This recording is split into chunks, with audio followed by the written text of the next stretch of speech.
नमस्कार दोस्तों। आदि पुरुष अभी एक फिल्म आई है जिस पे काफ़ी हंगामा बरपा हुआ है। हर तरफ से इसको बैन करने की मांग की जा रही है। हर तरफ से इस फिल्म की आलोचनाएं हो रही हैं। तो आखिर क्या है इस फिल्म में? क्या यह फिल्म वास्तविक में रामायण है, रामायण से प्रेरित है, या इसमें रामायण जैसा कुछ है? आइए इसको समझने की कोशिश करते हैं। आइए सबसे पहले जानते हैं कि इस फिल्म के डायरेक्टर कौन है, इस फिल्म के राइटर कौन है। इस फिल्म के डायरेक्टर है ओम राउत, और इस फिल्म के जो लेखक हैं, जिन्होंने कहानी लिखी, इसके डायलॉग्स लिखे हैं, उनका नाम है मनोज मुंतशिर। जी हाँ, मनोज मुंतशिर। नाम सुनकर कंफ्यूज मत होइएगा। ये खुद को सबसे बड़ा हिंदू, सबसे बड़ा सनातनी हिंदू धर्म रक्षक मानते हैं, और उसी से प्रेरित होकर इन्होंने कहा कि मैंने ये फिल्म बनाई है। ये फिल्म हिंदुओं के लिए है, हिंदुओं को प्रेरित करेगी, हिंदुओं के जो नई पीढ़ी है उसके हिसाब से हमने ये फिल्म बनाई है। तो क्या वास्तविकता में ये फिल्म आगे आने वाली पीढ़ियों को प्रेरित करेगी, या उनको सीख देगी, सबक देगी, उनको कुछ सिखाएगी, उनको ये बताएगी कि हमारा जो पुराना कल्चर था वो कैसा था? आइए समझते हैं। इस फिल्म के निर्माताओं द्वारा ये कहा जा रहा है कि ये फिल्म पूरी तरह से रामायण पर आधारित है। ये फिल्म हिंदुओं के सेंटिमेंट को ध्यान में रखकर बनाया गया है। तो क्या वास्तविकता में ये रामायण है? क्या इसमें रामायण जैसा कुछ है? क्या इसको रामायण कहा जा सकता है? ये जो फिल्म है आदि पुरुष, इसमें और जो रामायण है उसमें क्या फ़र्क है? क्या ये जो फिल्म आदि पुरुष बनाई गई है ये रामायण जैसी है, रामायण से प्रेरित है? क्या इसके पात्र रामायण जैसे हैं, या फिर ये फिल्म कुछ और ही है? आइए एक एक करके इसको समझते हैं। वीडियो में आगे बढ़ते हैं उससे पहले अगर आपने चैनल को लाइक और सब्सक्राइब नहीं किया है तो प्लीज़ इसको लाइक और सब्सक्राइब कर लें। इस वीडियो में हम ये समझने की कोशिश करेंगे कि ये जो आदि पुरुष बनाई गई है, क्या ये रामायण से प्रेरित है? क्या इसके जो कलाकार हैं वो मूल रूप से जो रामायण के कलाकार हैं उस तरह से हैं, उससे प्रेरित है? क्या ये ओरिजिनल रामायण जो हम लोग अक्सर देखते आ रहे हैं, बचपन से जिसकी कहानियाँ सुनते आ रहे हैं, या जिस राम या रामायण को हम जानते हैं उससे प्रेरित है? आइए समझते हैं। ये फिल्म जैसे तैसे तो मैंने पूरी देखी। देखने के बाद ये समझ में आया कि इस फिल्म को किसी तरह से रामायण कहा ही नहीं जा सकता है। ये फिल्म रामायण है ही नहीं। एक रामायण वो था जिसमें कलाकारों की भाषा, सभ्यता, उनकी जो मर्यादा, उनकी शालीनता, उनकी सौम्यता को पूरा तरह से प्रदर्शित किया गया, उसका पूरा ध्यान रखा गया। ठीक आदि पुरुष में उसका उल्टा किया गया है। इसमें भाषा की सभ्यता, भाषा की मर्यादा, जो शालीनता थी वो पूरी तरह से ध्वस्त कर दी गई, ख़त्म कर दी गई। इसके जो सीन हैं, इसके जितने भी जो पात्र हैं वो अलग अलग बॉलीवुड और हॉलीवुड के जो पात्र हैं उससे चोरी किए गए हैं। आइए एक एक करके मैं दिखाता हूं कि ये पात्र कहां से लिए गए, कौन से फिल्म और कौन से सीन के चोरी किए गए हैं।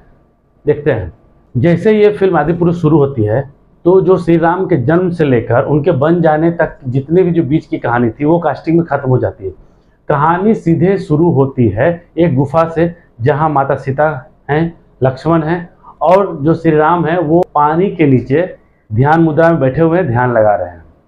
इसी दौरान एक राक्षसों का कहिए, पिशाच का कहिए, या भूत का कहिए, एक झुंड हमला करता है। ये जो झुंड था कहाँ से आया, क्यों आया, इसका कोई जिक्र फिल्म में नहीं है। लेकिन ये झुंड कहाँ से कॉपी किया गया, कहाँ से चोरी की गई है, ये जो सीन है वो कहाँ से प्रेरित है, मैं आपको दिखाता हूँ। पहले आप ये सीन देखिए।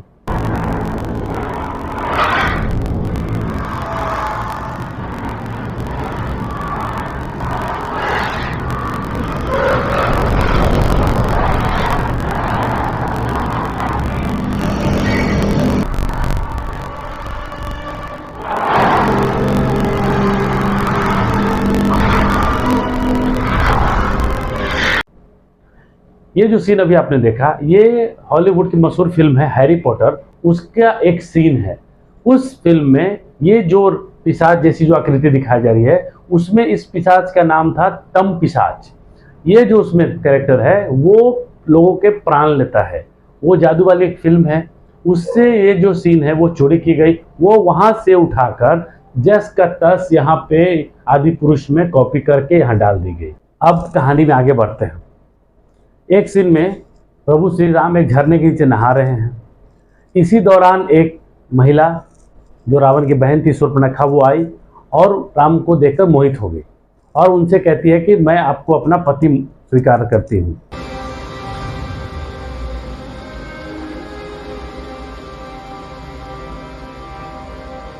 ऐसा रूप, ऐसा तेज मैंने पहले कभी नहीं देखा।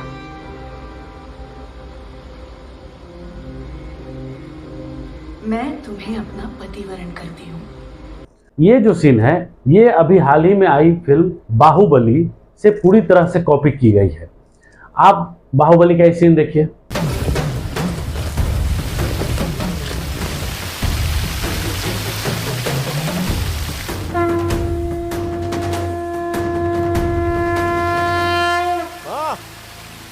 अपने शिव को 1000 बार नहीं, अब हर घड़ी नहलाओ। अब तो खुश हो ना।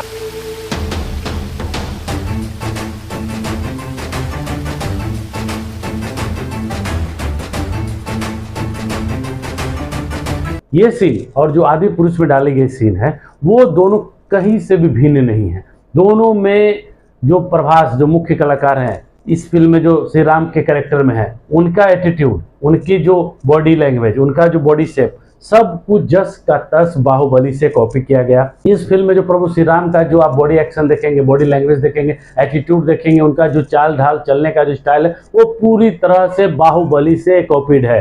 हर तरीके से अगर आप दोनों को कंपेयर करेंगे तो आपको ये लगेगा कि ये जो फिल्म है ये फिल्म पूरी तरह से बाहुबली की ही नकल है। यहाँ भी ये सीन बाहुबली से चोरी कर इस आदि पुरुष में डाल दिया गया। अब कहानी में आगे बढ़ते हैं। जैसे ही रावण सीता का हरण करने आता है, वो एक जो बहुत बड़े चमगादड़, बहुत बड़ा जो चमगादड़ होता है उसकी सवारी करता हुआ दिखाया जाता है।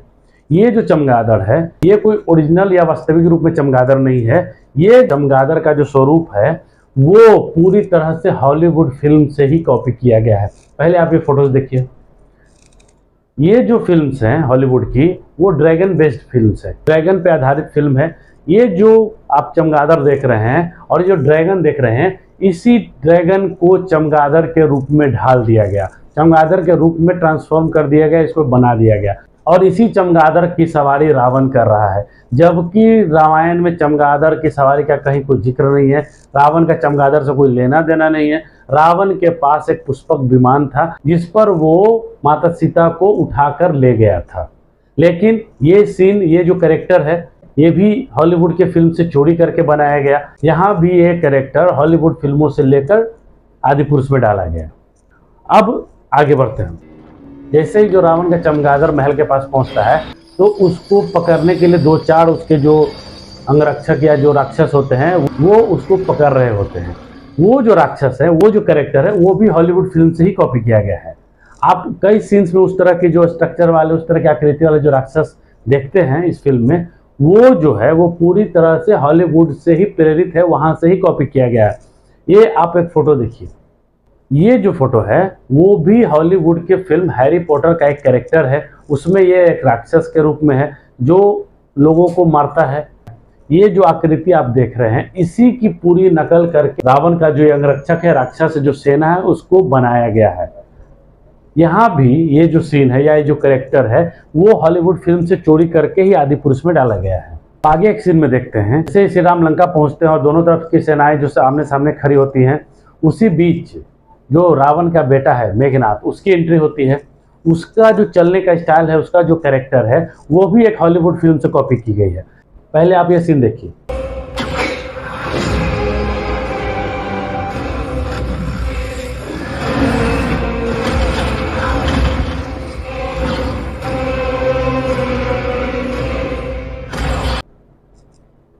ये जो अभी आपने देखा ये हॉलीवुड की एक फिल्म है। इसका जो मेन कैरेक्टर है वो बिल्कुल इसी तरह से चलता है जैसा कि आदि पुरुष में मेघनाथ को दिखाया गया है। ये जो स्प्लैश है, इसके चलने का जो स्टाइल है, जो चलता है, जिसे जो इसकी स्पीड है, उसी की नकल पूरी तरह से करके मेघनाथ का जो कैरेक्टर है वो बनाया गया है।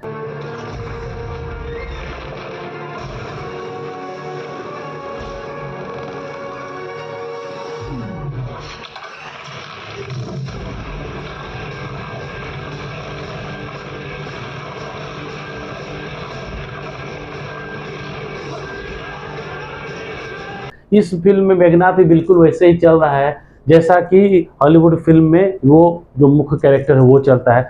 तो यहाँ भी ये जो सीन है वो हॉलीवुड फिल्म से चोरी करके, नकल करके ये इस आदि पुरुष में डाला गया है। तो इस प्रकार हम आसानी से समझ सकते हैं कि ये जो फिल्म बनाई गई आदि पुरुष वो पूरी तरह से बॉलीवुड हॉलीवुड फिल्मों की पूरी नकल है। उनसे सीन चोरी कर के इसमें डाले गए हैं। तो क्या इन सब चोरी के जो सीन्स है उसके आधार पर इसको रामायण कहा जा सकता है? क्या इसको रामायण से प्रेरित कहा जा सकता है? बिल्कुल नहीं, ये रामायण हो ही नहीं सकता है। जो रामायण का मूल स्वरूप है वो ऐसा है ही नहीं। अगर ये जो फिल्म है इसको समाज से नहीं हटाया जाता है, सोशल मीडिया प्लेटफॉर्म से नहीं हटाया जाता, OTT प्लेटफॉर्म से अगर नहीं हटाया जाता है, तो आगे आने वाले समय में ये जो रामायण का मूल स्वरूप है उसको पूरी तरह से तबाह कर देगा। ये जो नई पीढ़ी है अगर वो इसको देखेगी तो वो जो पीढ़ी है वो इसी को सही मानेगी, क्योंकि आज के समय के हिसाब से सारे इफेक्ट, सारे सीन्स चोरी करके इसमें डाले गए हैं। अभी के जो युवा पीढ़ी है वो इन सब चीज़ों से ज़्यादा इंस्पायर होती है।